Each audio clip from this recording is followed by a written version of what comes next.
morning to all of you together and each one separately. But we are very often asked whether I myself am a one of the survivors of the Holocaust. So maybe just a few details which I think are special. I mean, I was born in Germany in a place called Halberstadt in the Harz Mountains in Sachsen-Anhalt in Germany. But at the early age of 2 months, I decided to leave Halberstadt. I mean, actually, my father was in heavy industry.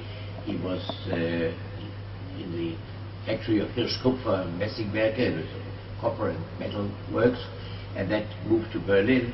So I knew only Berlin when I was in Germany. Ironically, my father was one of the leading Zionists in Germany. So ironically, I went to the Theodor Herzl School of Adolf Hitler Square. Also rather ironical.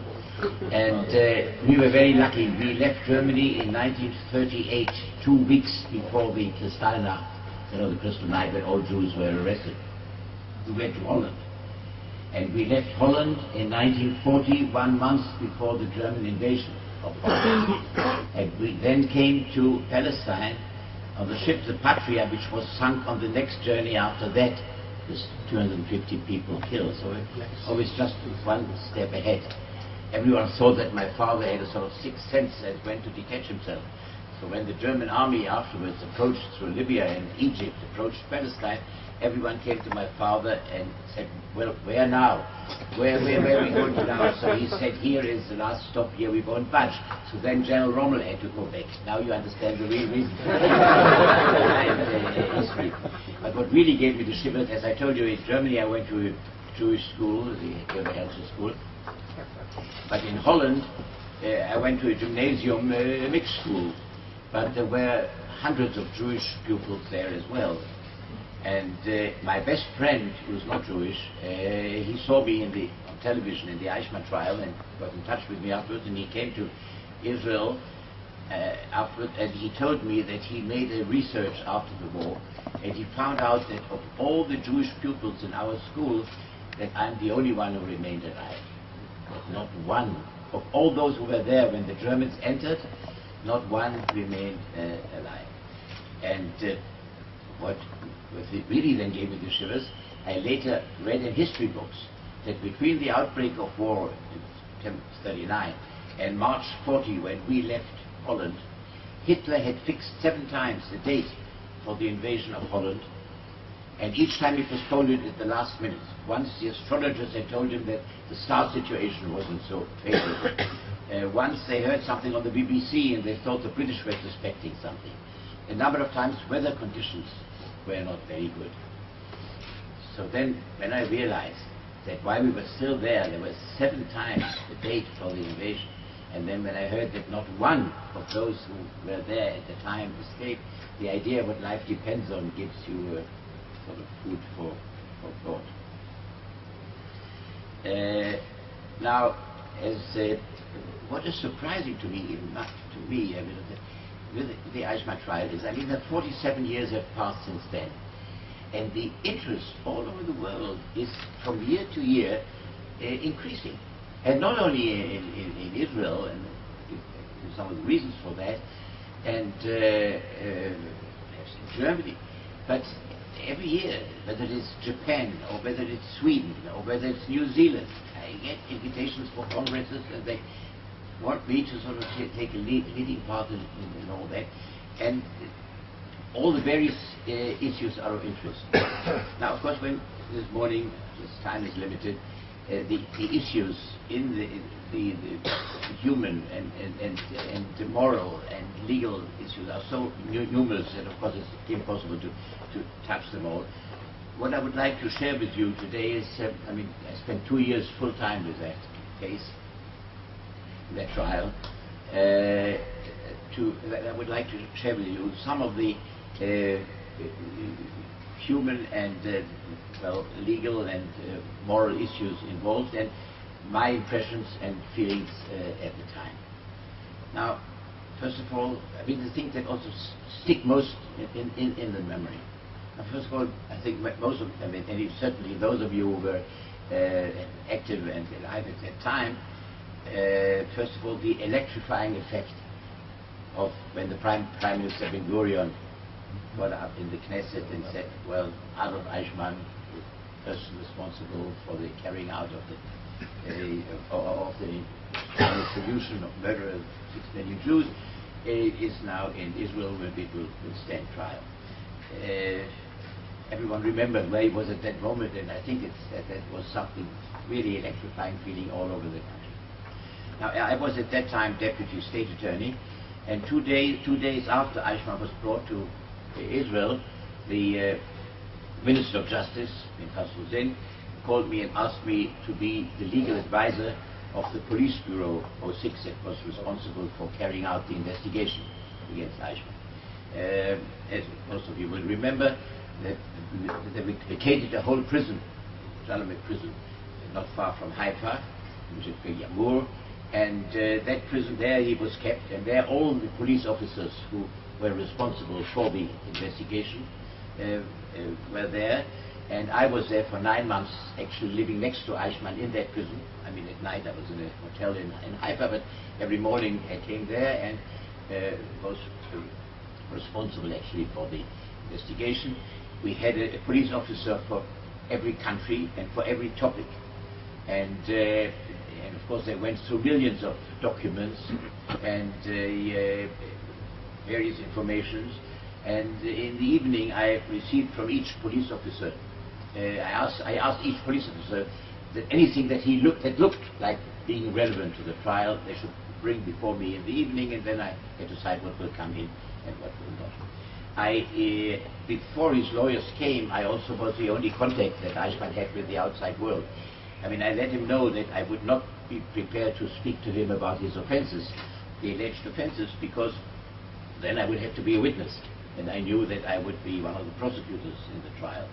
But I let him know that if he was interested in talking about it, it was essential for him some technical details like appointing a lawyer or connection with his family, then he could come to me. Now, some of the things that during that time of the investigation, which first of all, I never forget my first meeting with Eichmann. I mean, after I had let him know that he could come to me, which was essential, I was that morning I was reading in my office there the autobiography of Rudolf Höss. Höss, not Hess, but Höss. He was the commander of Auschwitz. Now, this man was hanged in Poland in 1948, 12 years before Eichmann was caught. And before he was executed, he wrote his autobiography. And on that day, I read the following part, where he described how they had these days where they had to kill 1,000 Jewish children every day. And he described how the children sometimes used to kneel down and ask to be spared. And he wrote that when I had to push the children into the gas chambers, my knees were getting a bit wobbly sometimes. But then he added, but I was always afterwards ashamed of this weakness of mine after I talked to Obersturmbannführer Adolf Eichmann, because Eichmann explained to me that it's especially the children who have to be killed first. He said, because where is the logic that you kill a generation of older people and you leave alive a generation of possible avengers who can afterwards create that race again, and therefore the children have to be killed first.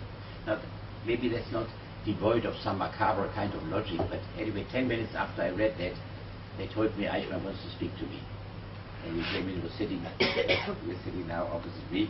I must confess, after I just read that, it was a bit difficult to keep a poker face at that particular moment. On that day, he wanted to discuss with me the question of appointing a lawyer, and his family wanted Dr. Sabatius, one of the lawyers who also appeared in the Nuremberg trials, and it was, well, he was a very, very good lawyer and so on, so he decided on that.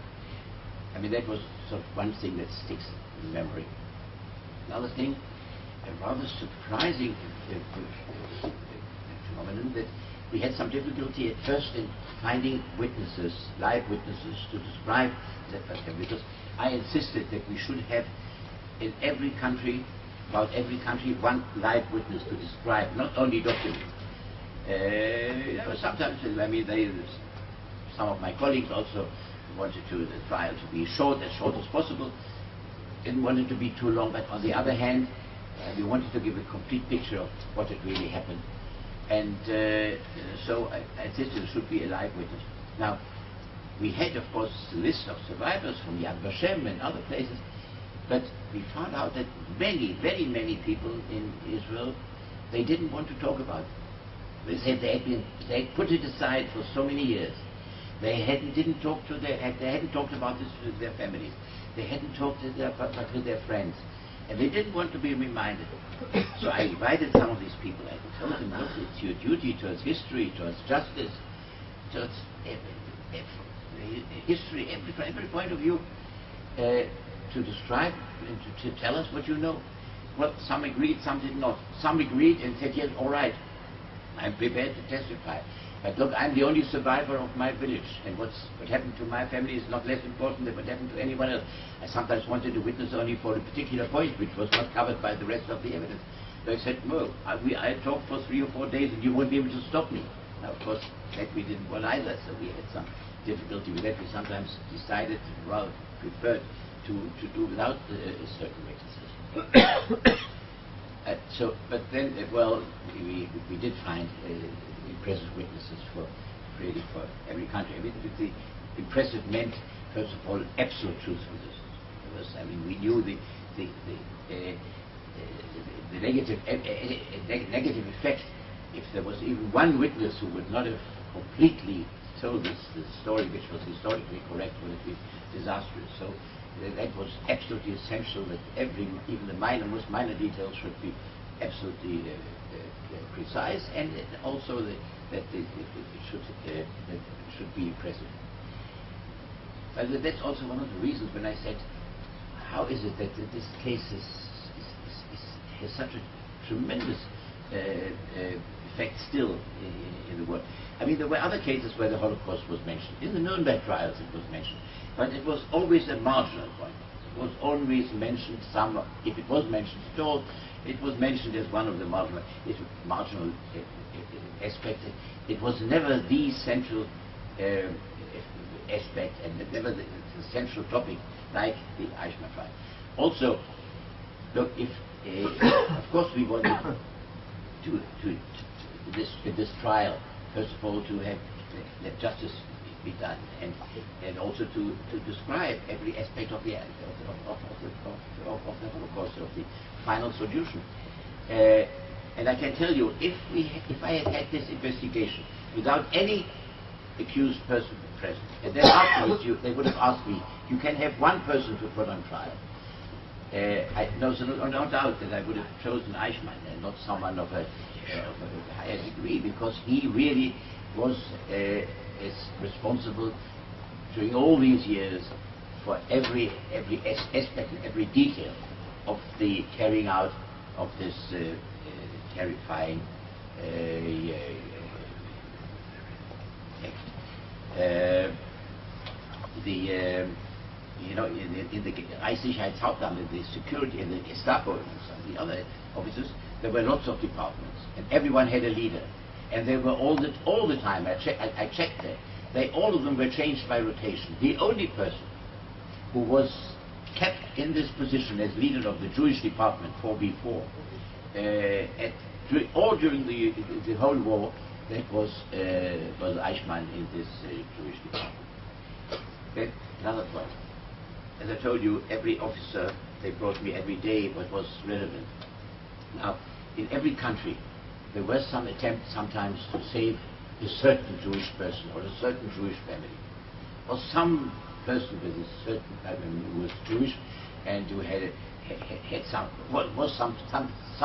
something important, or someone who was important in his particular occupation. And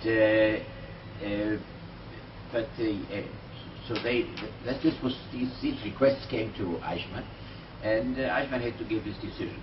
Now, all these we had files from all over the world, from all the countries, certainly the European countries, and from the SS and from the police and from the army and from other sources and so on. So when there was an attempt to save one Jewish person, so there was a letter that was produced to Eichmann.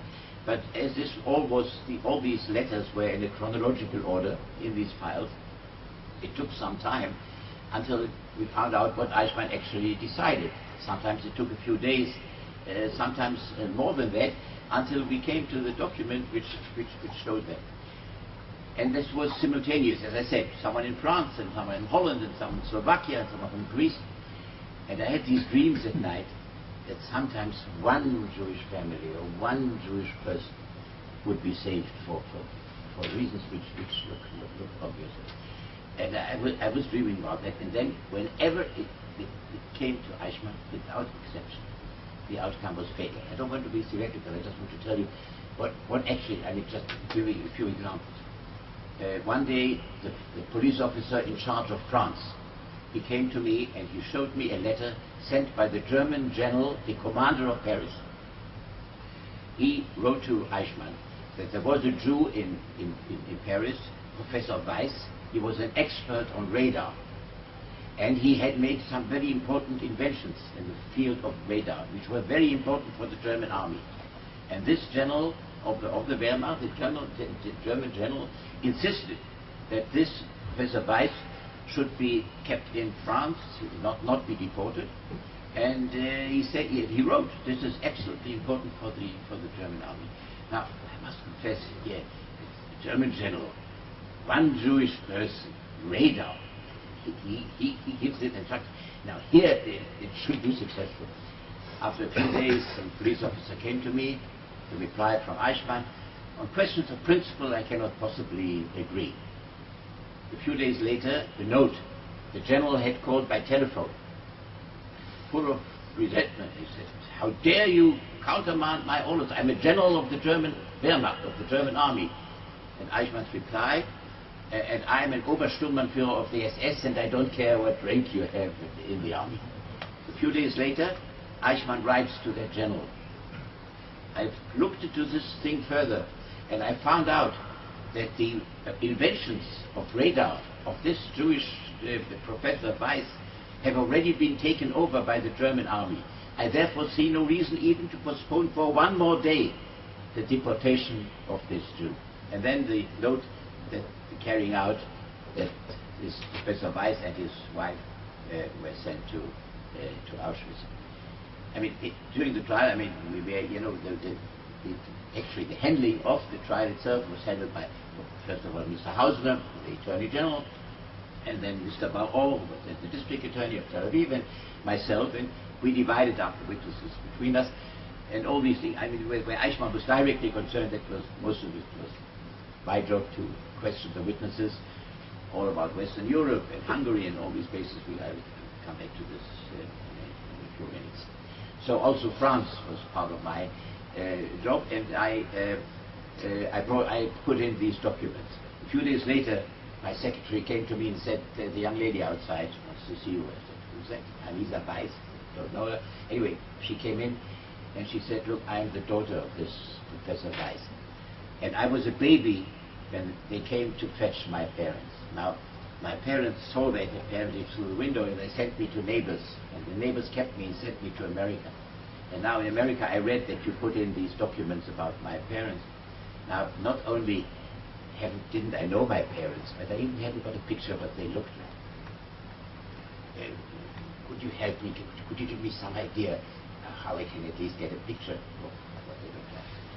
That's one thing. A few days after that, and I go back to my experience there with the police bureau from Holland.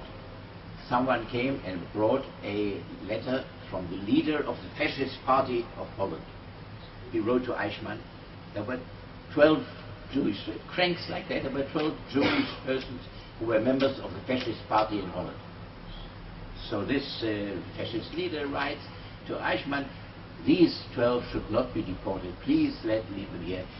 First of all, they are loyal members of the party, and also it will be demoralizing for their comrades inside inside our party who were attached to them, and it would be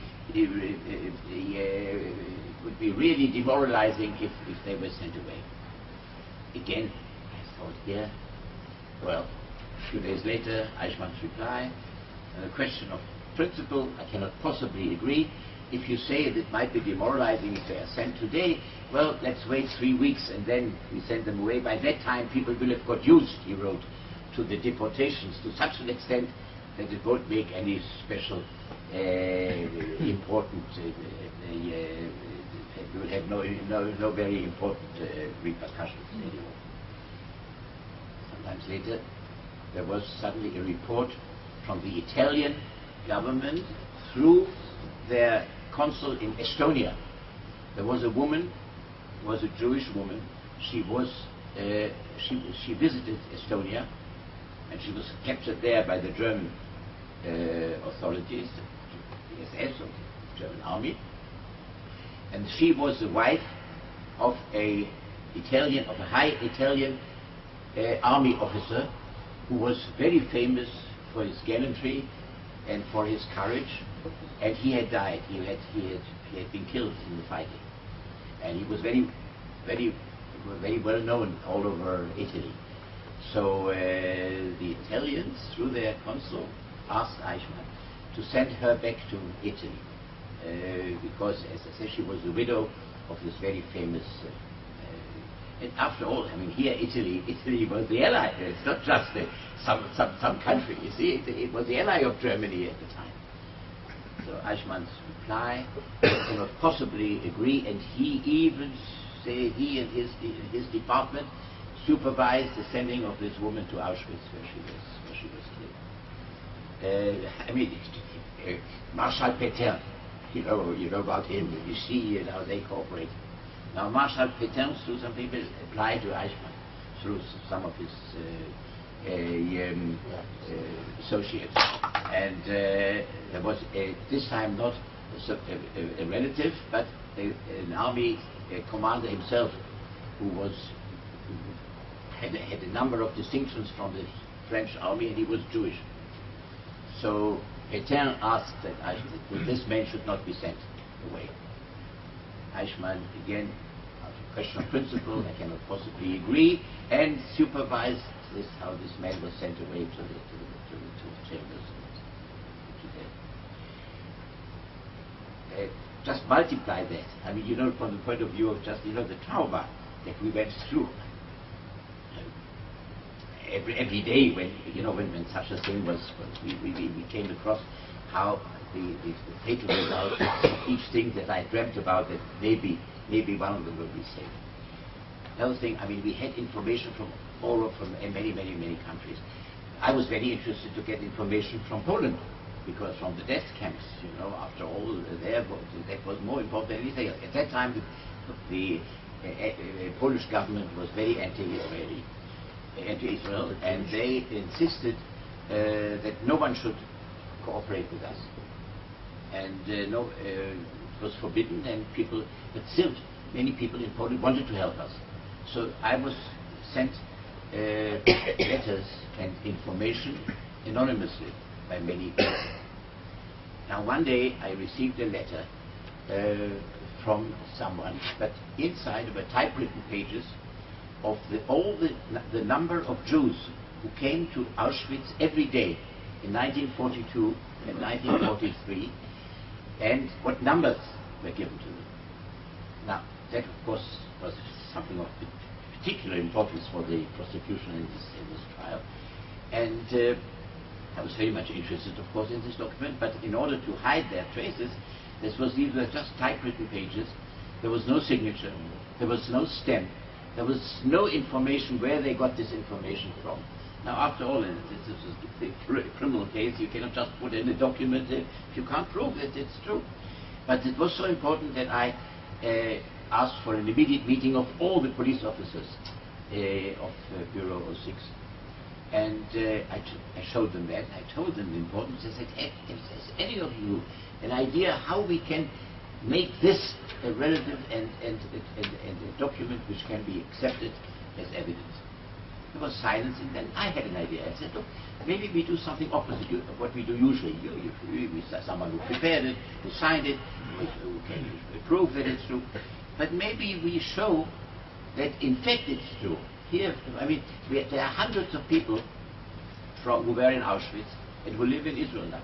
I said, look, if you, for police, if you publish a note that all the people who came to Auschwitz in July 1942 should apply to you, and you check the numbers on their arms, and then we see whether this coincides with what's written on these pages, maybe we can show that this in fact is a true document.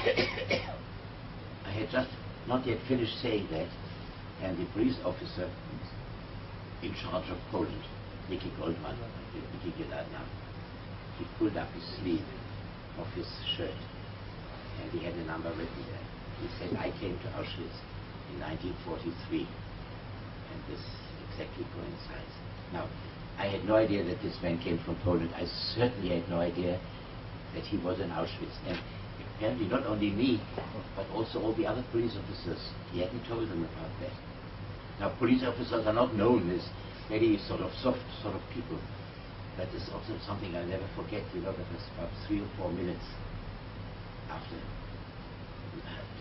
this Mickey Goldman put on his sleeve, about 3 or 4 minutes, absolute silence, you know, in this room, that no one said a word.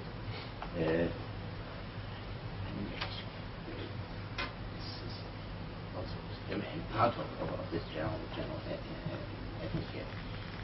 Now then, after when Sabatius came, he was he saw immediately that he was a good lawyer, and this is also something that was interesting. I mean, I don't think I deserve any credit for this, but I did this in every criminal case when I came across documents sometimes in my investigation. Documents that I thought might be of interest to the defense, I always sent it to the defense counsel. Now we, as I said, we went through millions of documents. We didn't want the trial to take too long. I picked about 1,500 documents, which was our case against Nazism and about the Holocaust. But sometimes I came across documents like obeying superior orders or something that I thought might be interesting for the defense. So I sent it to Sabatius. And Sabatius showed it to Eichmann. And he told me afterwards that Eichmann asked him, where did you get these documents from? I said, the prosecutor said it. He almost fainted. You know, that he said, how is it possible in a case like this? You see that the prosecutor is prepared to give certain assistance to the defense counsel. Well, I mean, that was typical for Eichmann's reaction. Now, of course, one of the first things we did was to prepare for possible legal arguments that would be brought against us. I don't want to go into too much details, but this is some of the main things which are, until this very day, brought forward by people, mainly even by Jewish professors in university.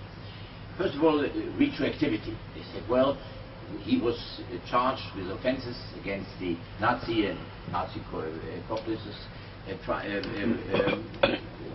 law 1950, and the offenses refer to 1930 1940, and this is the retroactive effect of the criminal law, which should not be done. It's not just, it's not lawful, and therefore the case should be dropped.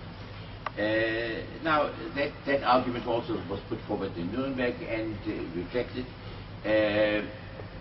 Actually, the rule against the retroactive effect of criminal law, it's not a law, but it's a question of justice, and you don't have to be a lawyer in order to understand that really, generally, if we do something today which is absolutely legal and lawful, and then in 6 months' time, a law will be passed to make it illegal retroactively and to charge us. I mean, this sounds very, very unjust.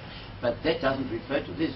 When we made this law in 1950, saying that to murder innocent men, women and children, we didn't create a new norm that it's forbidden to murder innocent people. That was contrary to German law, it was contrary to the SS law even. And it's such that the Nazis created a vacuum that someone who committed offenses like that against Jews would not. No one has ever said that this wasn't done in the Eichmann trial. So there was actually I mean, every country would have been just a German court could judge him, and any court, as I said, under international crime, they could all put him on trial. But I think the most proper court, from a logical point of view, was an Israeli court. But I never forget in this connection, one day a professor from a European university came to me, also made that argument. Before I could answer, he said, "Could you show me the indictment?" So I showed him the indictment, and he saw that Eichmann was charged by us not only with murder or destruction and theft and persecution of Jews in Europe, but also of the murder of gypsies and the murder of Poles and Russian commissars and people from Czechoslovakia. And this was also, we had evidence about that, and we also put it in the charge sheet. So he said, "Tell me, why did you charge him with that? Why didn't you leave this to a Russian or Polish or Czech court?" I said, "Wait a minute, just 5 minutes ago, if you said that you thought it was unjust, it was improper, that a court of the community against whom a crime has been committed would judge the person who had done something against that community. But you don't seem to have any problem with a Russian court, with a Polish court, with a Czech court. But when it comes to the court of the Jewish community, of the Jewish people, then suddenly you have that difficulty." The man had the decency to blush. And he said, "Yes, I must admit, I don't know why, I'll think about it and I'll contact you." He never contacted me again. But that I thought was typical. That was the point of the victim. Then the last point, of course, the question of the kidnapping. It said that Eichmann was kidnapped by Israeli agents from the Argentine, and that was an offense against the Argentinian law, and that therefore, and it was done by agents from Israel, and therefore the court should close the file because of that. Now here we write not on totalitarian regimes, but on the countries where democracy and the rule of the law is kept as high as nowhere else, like in America and in England. And here we had, I found very strong authorities that these things had occurred there, and especially in America. In America, it very often happens that someone commits a crime in a certain state in America, and then he escapes to another state.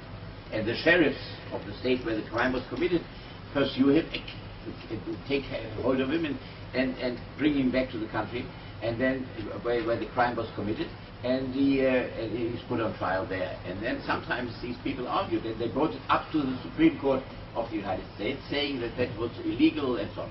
So the court held in America that it maybe there was something illegal, and the people who did it may have to stand trial, but this does not affect the jurisdiction of the country where the crime was committed. And therefore, they in every case in America, especially in the case in Illinois, and don't go into details, that was upheld. The same in England. There was a deserter from the English army who was captured in Belgium and illegally actually caught there and brought back to England and put on trial before a court-martial. And he argued that he was captured illegally, and the court also there held that that does not affect the jurisdiction. Now, I mean, these were some of the main legal arguments which, of course, occupied us very much, especially in the first stages of the investigation and so on. But we knew, actually, the main issue would be the one really of his responsibility. Was he really just, like sometimes by some people mentioned, was he a minor official just obeying orders, and therefore not, even if he is guilty formally, but really cannot be blamed to such an extent? Or was he more than that? Now, I already told you about this, the commander of Auschwitz, about the murder of children. Well, I collected, of course, lots of information about Eichmann. I'm very often asked what made him tick. And I usually refuse to answer about any accused person that I dealt with. You know, an easy answer, pigeonholing someone being only a murderer, only a robot, only a bureaucrat, only Nazi. People are never only something. People are a combination of things. People pass through stages of development. I think that happened to him as well. I think at first he thought it was good for his career to become an expert in Jewish matters, the SS. Then, when for years you carry out the murder of innocent people, then either you must somehow go mad, or, which didn't happen to him, or by some kind of defense mechanism convince yourself that you do something which is worthwhile or justifiable. It's some strange kind of development. I think that happened to him, but anyway, what you could see towards the end of the war, especially 44, 45, a complete obsession, a complete identification with this criminal scheme. And that's also why he was kept there all this time. Now, one of the difficulties during the trial, Eichmann got up. When in his testimony, he said this was the worst crime ever committed in history. But before I come to his testimony, just one more item about this question of the victim. About my sort of personal feelings. I never forget the first moment of that trial when these judges, Israeli judges, came into the court with the Israel emblem behind them, and then Hauser's famous speech and so on. And this man, whose only object in life had become the destruction of his people, and he got up and stood to attention before an Israeli court of the Israeli sovereign state. The importance and the meaning of the state of Israel suddenly became clear to me, and I think all over the country, more than any preceding moment, more than any parade or any occurrence or any special thing. I think most people who were there on that day or even heard about it, we had no television at the time, but still there, they also told me that at this moment when this man stood up to attention for an Israeli court, that really meant more than anything else. Now then Eichmann in his testimony said that it was the worst crime. And I was asked during the trial and afterwards whether I thought he meant this sincerely. Now that could have been important as far as his punishment was concerned, at least. And I said, no, I'm sure that this was mere lip service for the outside. So I said, why do you, I was asked, why do you say that? I said, well, I could imagine, even a man like that he, theoretically and practically, I could imagine that even a man like that could change his mind. His eyes could be opened. I don't exclude the possibility that he might feel some kind of remorse between 1945 and 61. That could happen. But here we had proof that in 1956, when he was in the trial, he was visited by a Dutch journalist, a fascist called Sass. This man took his life story, tape recording after transcripts, and the idea was that he would publish this after Eichmann's death, a sort of life insurance for his family. So, but when Eichmann was caught, he gave it to Life magazine, and there we managed to get this, the transcripts and the tape recordings and so on. And there he also, Eichmann described what happened in the various countries. I mean, this man came from Holland, so he said, yes, in Holland I saw the trains from Holland to Auschwitz. It was eine Prachtbahn. It was marvelous to watch this, and almost lyrical. And then the Dutchman asked him, tell me, Mr. Eichmann, do you still feel sorry sometimes for what you have done? He said, yes, I feel sorry for one thing, that I wasn't hard enough, that I wasn't tough enough, that I didn't fight these damn interventionists enough. And now you see the result, the creation of the State of Israel and the re-emergence of that people there. So I said, if he said that in 1956, 11 years after the war, and now 5 years later, 1961, when he's fighting for his life, standing trial here, he suddenly speaks of the gravest crime in history, I think I'm justified to be a bit skeptical about the justification of the truthfulness of such a remark, which was also accepted by the board. But so, as I said, again, all the time the recreation of that race. He mentioned that to Höst and then afterwards to Sassen again. And then perhaps the most important item in this field. You know that Hungary fought on the side of Germany. The leader of Hungary was Admiral Horthy at the time. And Horthy was not so much in favor of deporting all the Jews. So Hitler met with Horthy on the border, and by threats and promises tried to influence him to help to cooperate in the deportation of all the Hungarian Jews. Finally, Horthy agreed, but he made some conditions. One condition was that 8,700 families from Budapest should be permitted to leave Hungary to a neutral country. Hitler agreed. For him it was more important that Horthy should cooperate with him and also with the deportation of the Jews. These 8,000 families, so he agreed. So we found in the archives of the German Foreign Ministry a telegram sent by the German ambassador to Budapest, von Wesenmeyer, to Ribbentrop, who was the minister, foreign minister, and there he described the agreement between Hitler and Horthy, including the 8,700 families from Budapest, and then he added, I have, however, to inform you that the local representative of the SS here, Obersturmbannführer Adolf Eichmann, was very upset when he heard about the agreement between the Führer and between Horthy, because he thinks that these 8,000 families and more, that could be important biological material, I quote verbatim, important biological material, and they might from these neutral countries even come to Palestine, and they might create that race again there. And therefore Eichmann has now given instructions that the deportation of Jews from Budapest should now be forced at such a speed that until the visas can be arranged to these neutral countries, no 8,000 families should remain in Budapest. So I handed in this document and I said to the court, that is not the behavior of a small cog, of a small minor official who carries out orders. Here he had a decision of the Führer himself. So he even tried to thwart that in order to prevent it. And then when you look at this together, that he had this feeling that he had to, that he was responsible for carrying out this terrifying speech. And then, I mean, towards the end of the war, he said to some friends, we had proof of that, he said, I know the war is lost, but I'm struggling to win my war. And then he went to Auschwitz to get the death rate increased from 10,000 a day to 12,000 a day. When the German generals on the Eastern Front were clamoring for reinforcement, for ammunition, for any help, he, by trickery and all kinds of managed to get priority for his death trains. He must have known that he was actually harming Germany's war effort.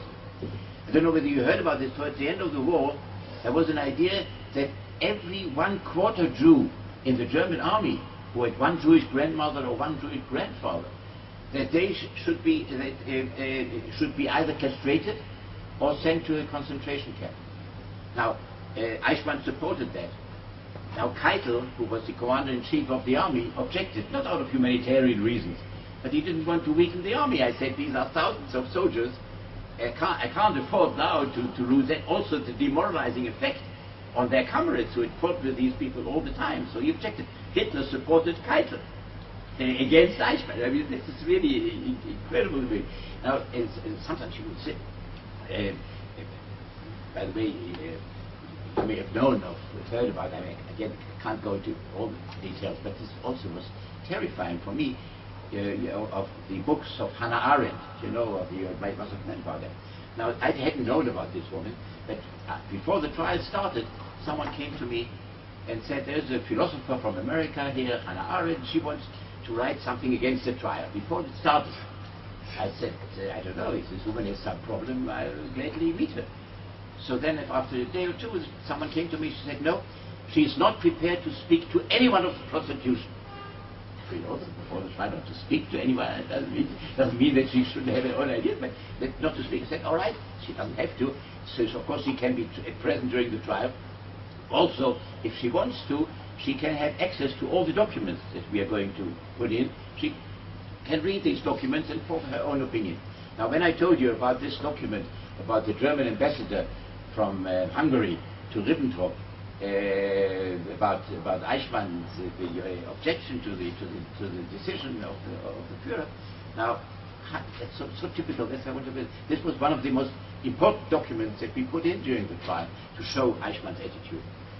So she writes in her book that the prosecutor made a lot of fuss about this telegram sent by the German ambassador in Budapest to Ribbentrop, and she added, only because this document shows that Eichmann was not prepared to obey Himmler's orders when they were contrary to the attitude and the decisions of the Führer.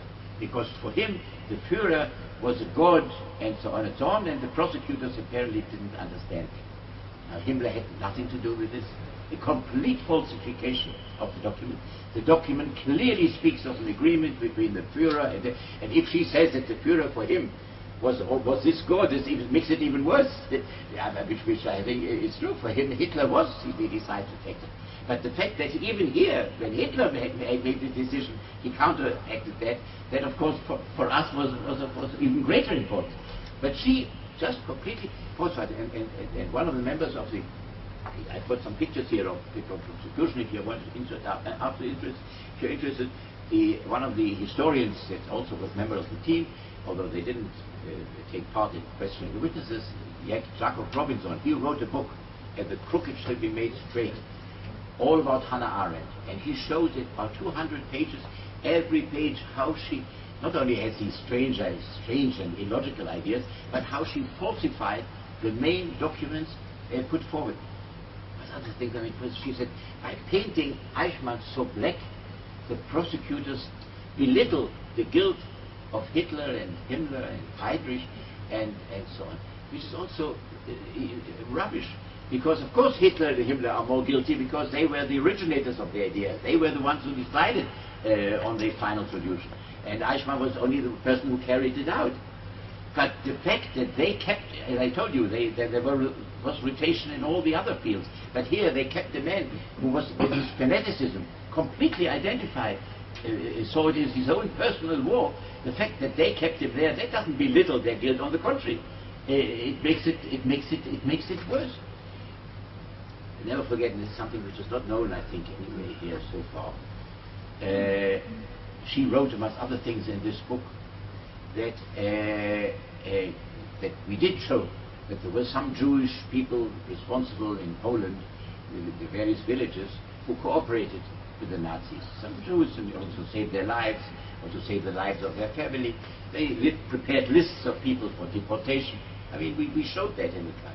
So she said, yes, they did show it, but if they had stressed it more, that might have been a mitigating circumstance for Eichmann, which they didn't show enough. Why belittle?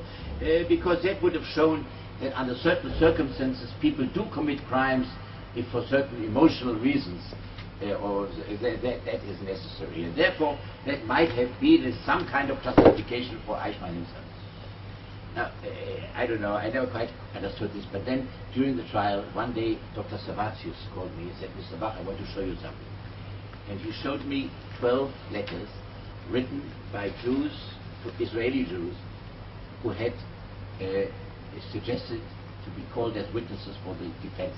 Not because they wanted to help Eichmann too much, but like in the Kastner affair, which we know that there were always Jews who tried to save their families and themselves, various means, by trying to bribe SS men or to cooperate with the local police, or by this mean or that mean. Some succeeded and some did not succeed. The ones who did not succeed were sometimes angry at the ones who did succeed, and they tried to tell them that they were treason, there's a treason committed by them and so on, that they were traitors. And so just like Hannah Arendt says, you see, that could have been a point in favor of the accused. They thought that Servatius would be interested to bring this, and therefore they suggested that they will be defense witnesses. So Servatius said, look, Mr. Bach, if I thought that really was a mitigating circumstance for my client, I would have had no choice. I would have to call these witnesses. But to my mind, that they managed to destroy the souls of some of the people before they destroyed their bodies, that they managed in this cat and mouse game to play games with some of the victims, to me, that is an aggravating circumstance and not a mitigating circumstance. And therefore, I've decided not to call these witnesses, which I think was absolutely right. Then I thought that this Goy, Sabatius, understood Hanarin was Jewish after all, that she never understood, but what he did understand, to me, was very impressive. I was very grateful to him still. I mean, I thought he was right legally, but of course, if we had brought these witnesses, it might have been a disastrous effect. Just imagine, people would have forgotten about Eichmann. So, you know, like the custom affair, you know, with all the dispute going on, and that would have happened, you know, with Holland and with someone in Greece, and then someone in Slovakia. People would have, you know, there would have been arguments and counter-arguments would have certainly been something very, very unfortunate. Have I still got some time? So how much? Well, now you tell me. I mean, as I said, the issues are so many that I just want, maybe it might interest you, perhaps another place. I'm sometimes asked, wasn't there a moment during the trial, with all your objectivity and the job you had to do with it, where you were sort of getting near breaking point, you know? As I said, it was a point like that. As I told you, Eichmann was sent personally to Hungary. I mean, he usually sat in Berlin putting the strings, and then Himmler said, the master himself has to go there to prevent a mass rising or uprising or a mass escape. So he went to Hungary, and he told us that the first instruction he gave was that the first Jews from Hungary who came to Auschwitz before they were put into the gas chambers, they were forced to write postcards to their families and their friends. And this was dictated by Eichmann, what they had to write. He said, we are here in a wonderful place called Waldsee, beautiful excursions, very light work, but not a lot of room. And therefore, if you can come as quickly as possible with your families, that might be good and so on. And Eichmann even told us, he said, I told them also to write, bring good shoes with you for the excursions, so that the army afterwards could get the shoes when the people were sent into the gas chambers. Now, again, as I said, I was responsible for all the witnesses in Hungary, about Hungary. So during the Hungarian period, in the trial, suddenly I heard there was a man in Israel who had such a postcard and was alive. I managed to get hold of him. I told him, come immediately to Jerusalem.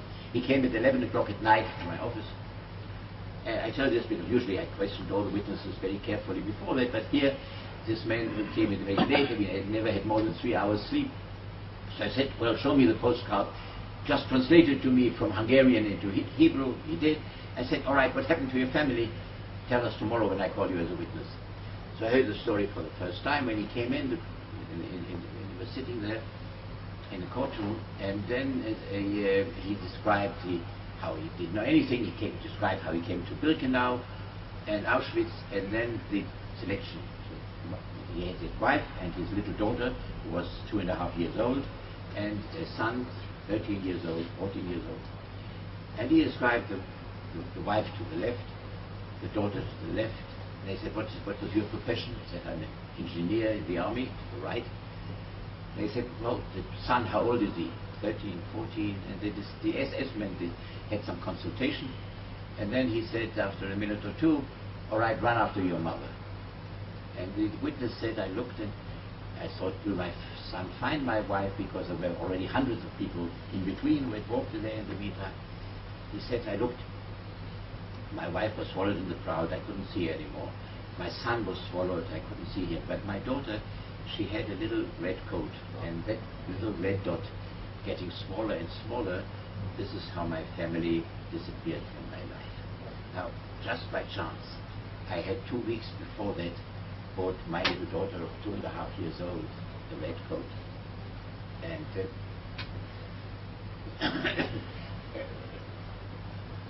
when the witness said that, and I heard it for the first time, it sort of cut off my throat completely. I suddenly couldn't utter the sound. The witness recovered and waited for the next question. The judge showed me to continue. The television was on me.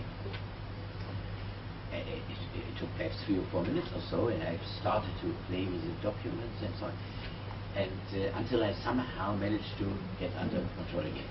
And I can tell you, since then I can be in a basketball stadium, or I can be in a restaurant, or I can be in the street, and I suddenly have my heart beating, and I turn around and I see a little boy or a little girl with a red coat.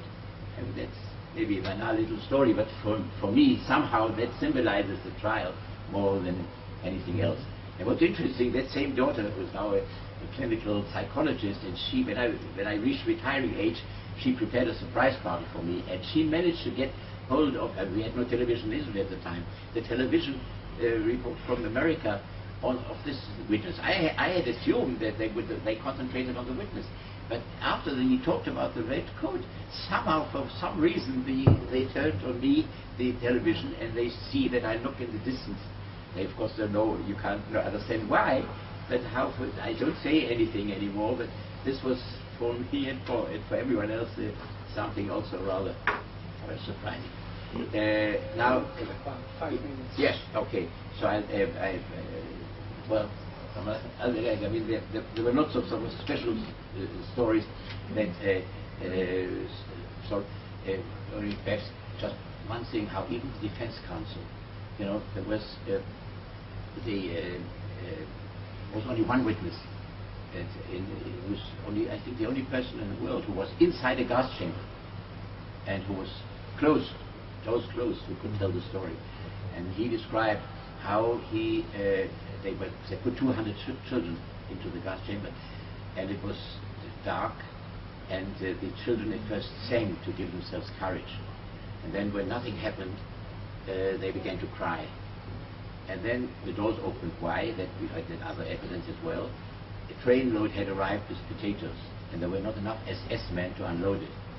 So the commander the SS commander had a glorious idea, why not use some of the children before they are killed to help with the unloading.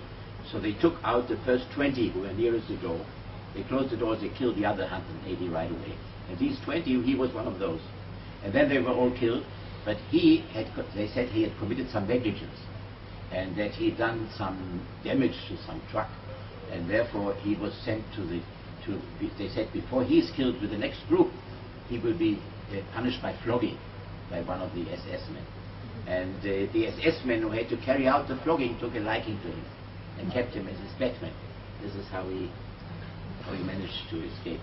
Also described how he came in there. The children who could still work were used for that, but the ones who were too little were sent away to the gas chamber right away.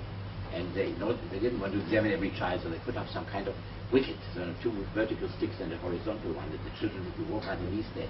And someone who didn't come up to a certain height went straight to the gas chamber. And he was very little. He described how his elder brother took some stones and put it in the shoes of his little brother. He should be a little bit higher, and that didn't help. The brother was killed, and then he was sent to the gas chamber. Anyway,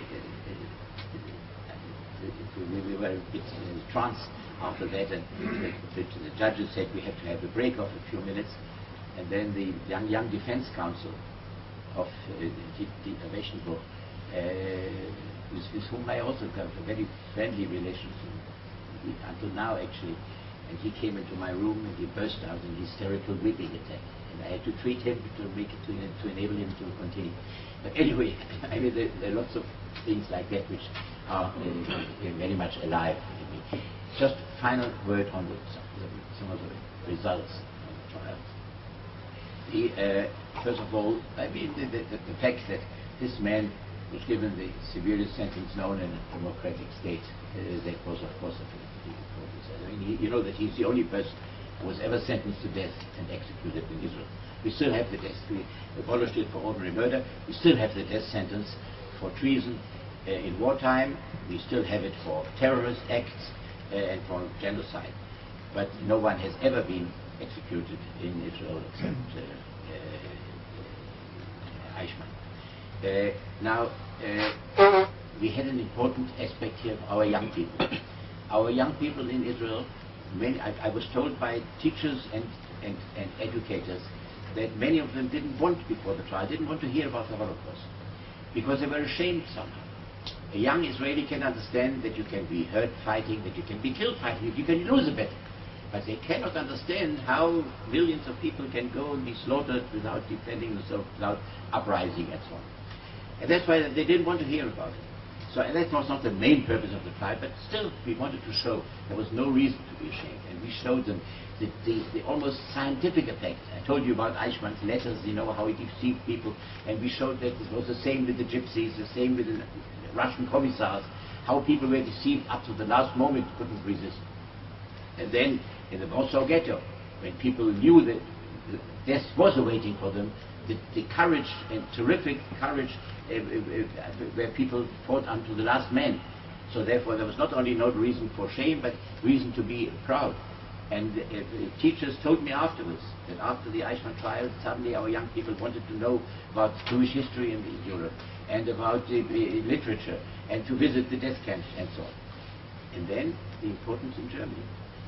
I was told by German teachers and German school managers and prosecutors. There were always teachers who wanted to bring this into the schools. There were prosecutors who wanted to bring trials against the Nazis in the death camps. But they weren't given budgets, and they were not encouraged to do that. Therefore it wasn't done. But then, I mean, the Nazi parents, of course, didn't want the children to know about what happened. But even the ones who were not Nazis, they didn't want the children to come home and say, where were you?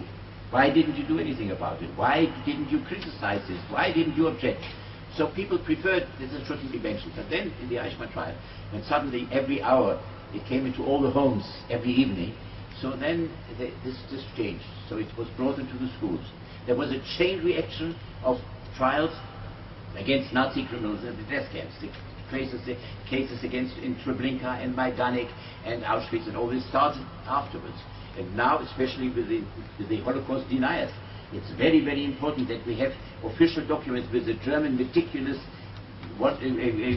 craving for every detail. That we have these documents from German sources now to establish this history. That I think is of great importance. And I can tell you, just finally, in the last 3 or 4 months, the importance I mean, I shouldn't exaggerate it, but you know, when one hears of anti-Semitism everywhere and all these negative things, and suddenly a thing like that happened. And I told you about Jakob Robinson, this person who was a member of the prosecution team, the historian. I suddenly got a phone call, also a few months ago, from the German ambassador in Lithuania. He told me, Mr. Bach, I know about your case in the Eichmann trial, and you know about Robinson. Now, Robinson was actually born in Lithuania, and then before he came to America, I thought it was American. So he said, now the German and Lithuanian authorities have decided, this man died 30 years ago, we want to spend a whole day in memory of Jakob Robinson, and they asked me to come and to speak in his memory in Kobno. I mean, also, you know, that I was a bit ashamed because this man was one of us. We should have thought of this, that he died 30 years ago. So suddenly the Germans, again, but I mean, these things are factors which are indirectly a result of the Eichmann trial. And then finally, the fact that people should know all over the world, whether it is in Yugoslavia or in South America or wherever, that if they have a position to commit crimes like that, offenses like that, and they do not reject this, and they carry it out, that even if 15 years pass, there is a danger that one day they will be put on trial, and they will be punished the heaviest punishment possible. I think that this is something which is one of the results of the Eichmann trial. And well, as I told you, this spent 2 years with that, and from every point of view, these moments. But you know, when all these years we were at the receiving end, they sometimes ask me, what did you really feel about this trial? I said, well, when all these years we were at the receiving end, we were helpless, where we only had to listen to these things, and we only had to read about them, we couldn't do anything about it. The fact that we had a chance to put on trial, the man who was really responsible for every aspect of carrying out this terrifying scheme, that certainly was something which, whenever you describe it, gave us a lot of satisfaction. Thank you very much.